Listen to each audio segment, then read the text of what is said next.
Barking spiders. That was a fun story, in my experience. Moreover, there's a great deal of nuance in the presentation and final themes of the story, and our characters' journey, first separate, then finally together. The story is first presented as a clash of ideologies, writ large in nationalistic pride and in the very different technologies of industry. The naturalist Darwinists and the mechanist clankers. We, the audience, are expected to suspend disbelief so that we can comprehend a world where creatures are designed and engineered just as machinery in our history to fulfill a similar diversity of roles, while vehicles and weapons can be made to mimic the same intricate locomotion and functionality of living creatures. Behind the fantasy of living technology, the story revolves around the journeys of two children, both entrenched deep in the aspects of their own worlds, but only through their own journeys starting to discover the full meaning of how their worlds shaped their lives. More importantly, they get to learn how some important life values cannot be contained by ideologies of flesh or metal. We start the story first from Alec's perspective, the son of a noble member of an empire, and we find him literally playing war. Alec is young and has only a theoretical understanding of what function war serves in the empire he resides in. His world of the Austria-Hungarian Empire is the world that is post-medieval and expansionist, where instead of the nobility and royalty fighting each other for dominance of fiefdoms, they come together to control vast territories, huge populations, and look outward for more. In Alec's mind, his position as the son of a noble compels him to study and understand war, such that he, as a noble, may be expected to provide leadership to the empire's fighting men in war. And the reason the power and burden should fall on him and his noble house and his class is because of the divine right bestowed on his class by the religious leadership of his world, the Holy Roman Papacy. Of course, just like what started the world's descent into World War I in real life, Alec's life is upended by the murder of his parents, and he must flee and go into hiding with just a handful of loyal retainers. Instead of carrying the banners of his noble house and his empire into battle, leading soldiers against the empire's enemies, now Alec must flee the very same empire that's marked him as an enemy. The story presumes the Austria-Hungarian emperor and the allied country Germany wants war for some reason not explicitly stated, and Alec's parents were killed for promoting peace.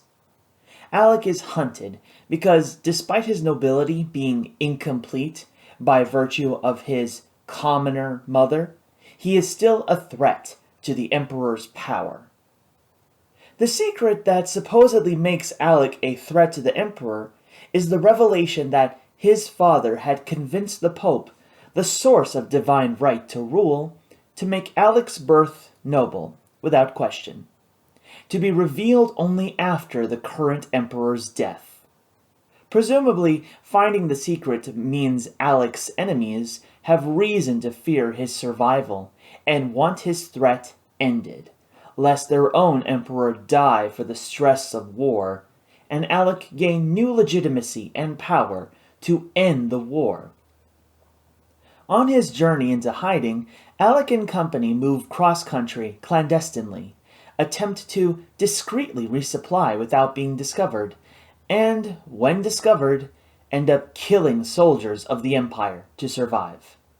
For the first time, Alec faces war intimately, and not theoretically, from a safe place of study or a position of protected leadership. On his journey, Alec is also confronted with the pressure to hide and close himself from strangers for fear of malice. Adding to this is the realization that his upbringing puts him far out of touch of the concerns and sentiments of his own people, the citizens of the empire. In preparation for imperial treachery, Alec's loyal caretakers prepared not only their escape, but also a hideout, well provisioned and defensible, such that Alec may wait out the war started in the name of his murdered parents. So Alec, son of an archduke, orphaned and hunted by an empire, is left with a choice: hide himself until the war ends, his enemies subside, and come back out to take his rightful place in the empire, or seek an alternative. Meanwhile, Darren Sharp is a common citizen of the British Empire, who starts the story seeking enlistment into the Royal Air Service, such that she may be able to fly the way she used to with her late father. She faces the obstacle that the society of her time denies military service to women as a matter of course, so she disguises herself as Dylan Sharp in order to enlist.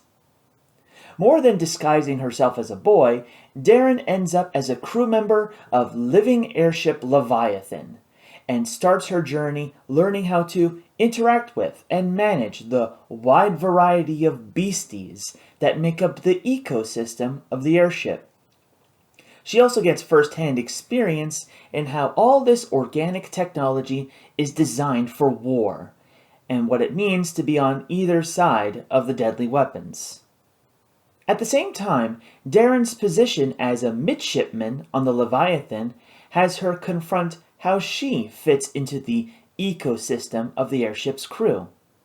Through a freak accident on her first day, trying to enlist in the Royal Air Service, she's carried into the air and is rescued by the Leviathan, itself on its way to mobilize and train for war. In a way similar to how the onboard beasties compete for their allotment, so too Darren feels part of a competition with the other middies for a more permanent place on Leviathan. At the same time, Darren regularly practices her deception, lest she be expelled from her new home. After picking up their scientist and cargo for a special mission, one we learn at the end takes them to the Ottoman Empire, the Leviathan is attacked en route, and Darren gets to witness the savagery and violence of war firsthand, losing a number of the crew, the beasties, and forcing the Leviathan back down to Earth. By the supposed laws of natural philosophy, the Leviathan would certainly have gone extinct, and Darren herself would certainly have ended up part of the casualties, were it not for the arrival of a new friend. When Alec and Darren finally meet, their respective empires have already come to blows, and even within personal interaction, they're threatened with each other's animosity as an extension of those empires. Alec, as a noble of the Austria-Hungarian Empire, a successor of the Holy Roman Empire, was taught that the Darwinist powers took their power from godless creatures, and thus could not be trusted. Darren, a commoner raised in the British Empire, was taught that the clanker powers actively reject the benefits of natural philosophy in favor of a ruinous mechanization that would figuratively choke the life out of society, and thus cannot be trusted. It makes sense that the clanker powers would reject essentially genetically engineered creatures when, either by popular perception or religious edict, they would be labeled godless. Additionally, the religious component of royal and imperial rule would put pressure on figures in power to create and enforce laws to limit and counter the expansion of Darwinist power. Meanwhile, the Darwinist powers would be well within reason to reject mechanization when they themselves already experienced their coal-fired and steam-driven industrial revolution, and then collectively chose to reject it in favor of, essentially, genetically enhanced livestock.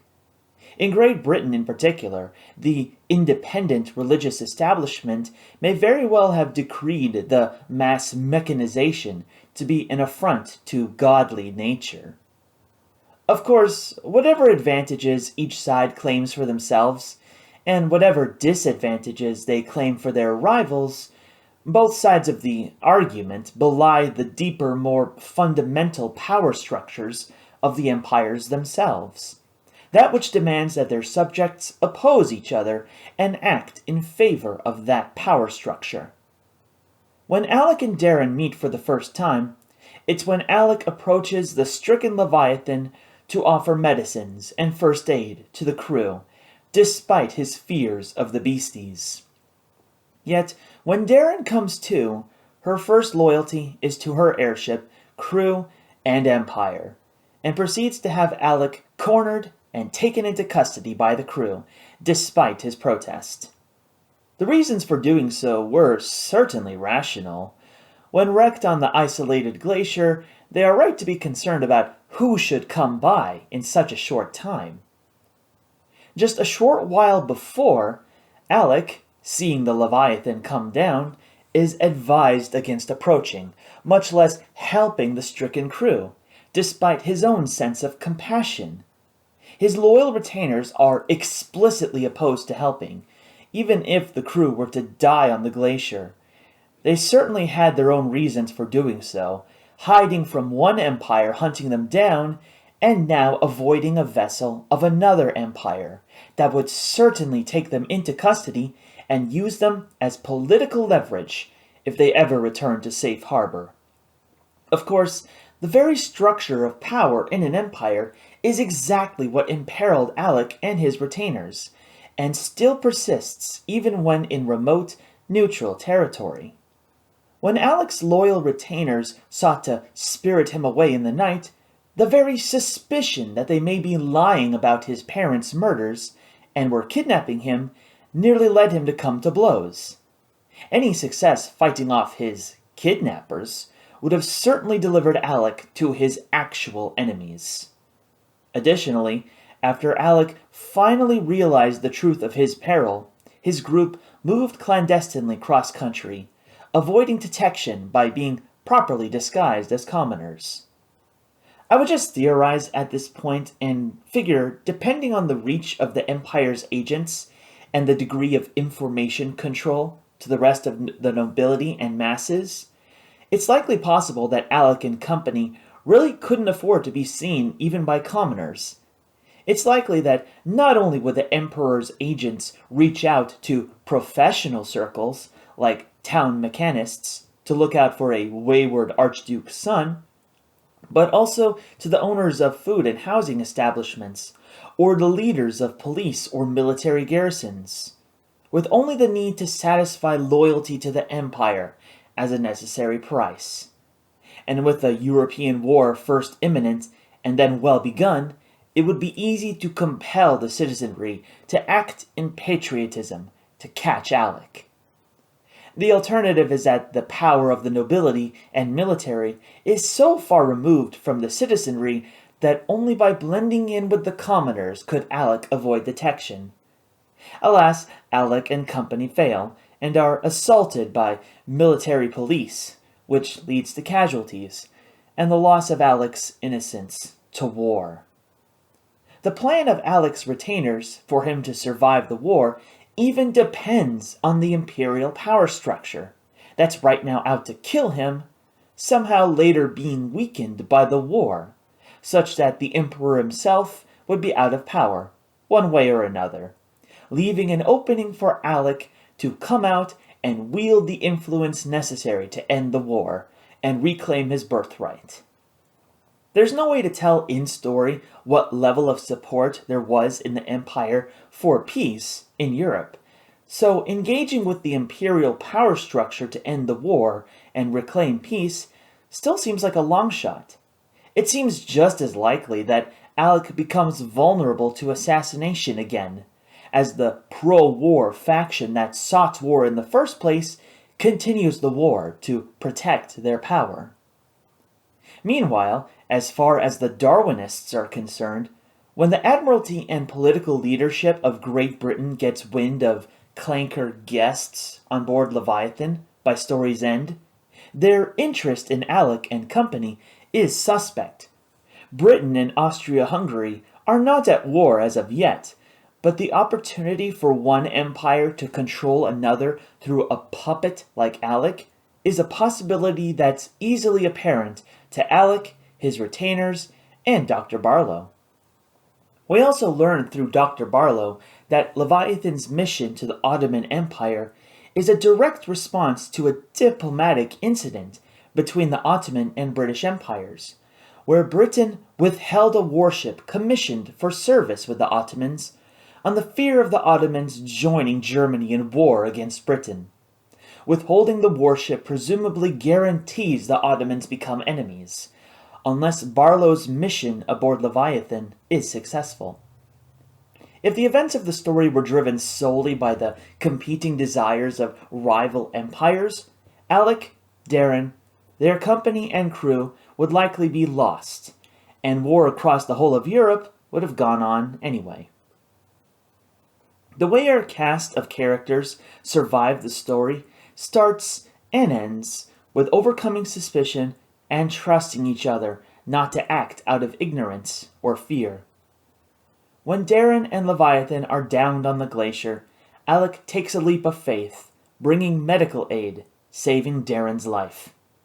When Darren has Alec taken into custody, and his clanker origin is revealed by Dr. Barlow's observation, Darren chooses to trust Alec's intent and accept his help, instead of treating him with suspicion.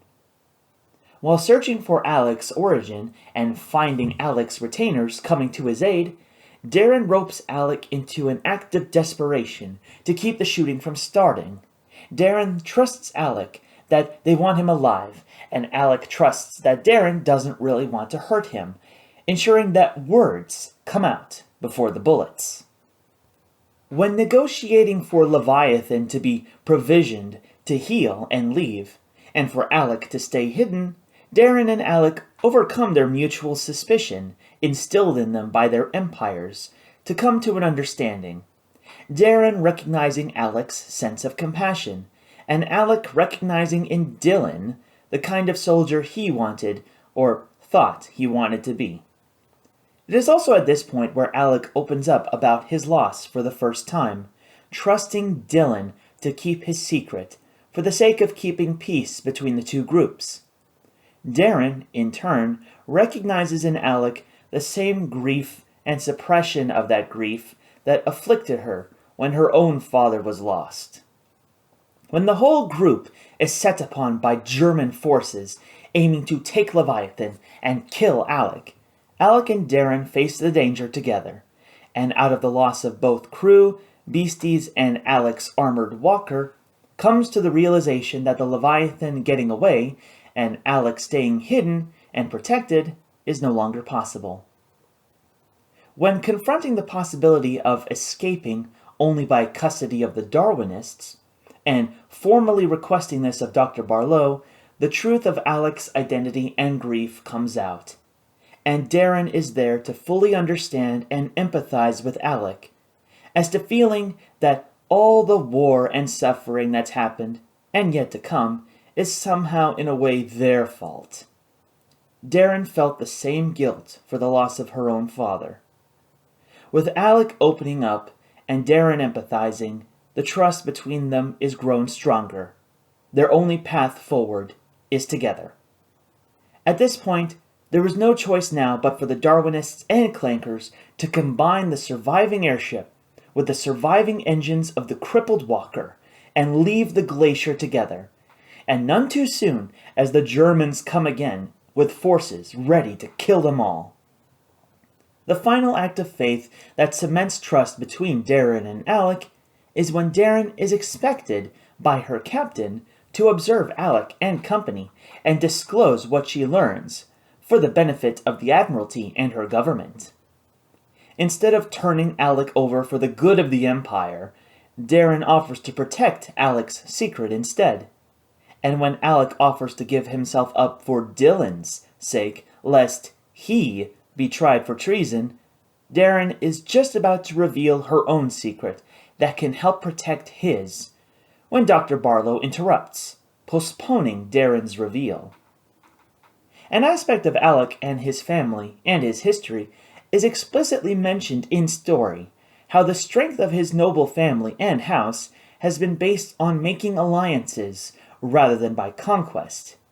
Indeed, even with a handful of loyal retainers, an armored walker, a well-provisioned castle, and even a substantial amount of gold with which to sustain him away from the Empire and the war, Alec wouldn't have been saved when his enemies finally caught up with him, air forces and dreadnought in tow.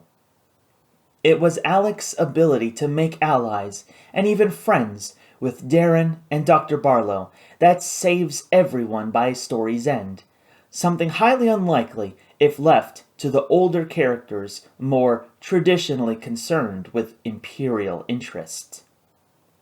While Alec confronts the supposed need for deception throughout the story, and by the end largely rejects deception in favor of making allies, Darren herself has no choice but to totally commit to her deception, perfecting her persona as Dylan in order to keep flying. At the same time, Darren is committed to earning the trust of her crew, and later that of her newfound friend in Alec and company. Their trust in her is indeed important enough that she comes close to revealing her secret when circumstance interrupted. In the end, it was indeed Alec and Darren learning to trust each other that saved them both and allowed them to continue their journeys together as the war threatens to consume their world.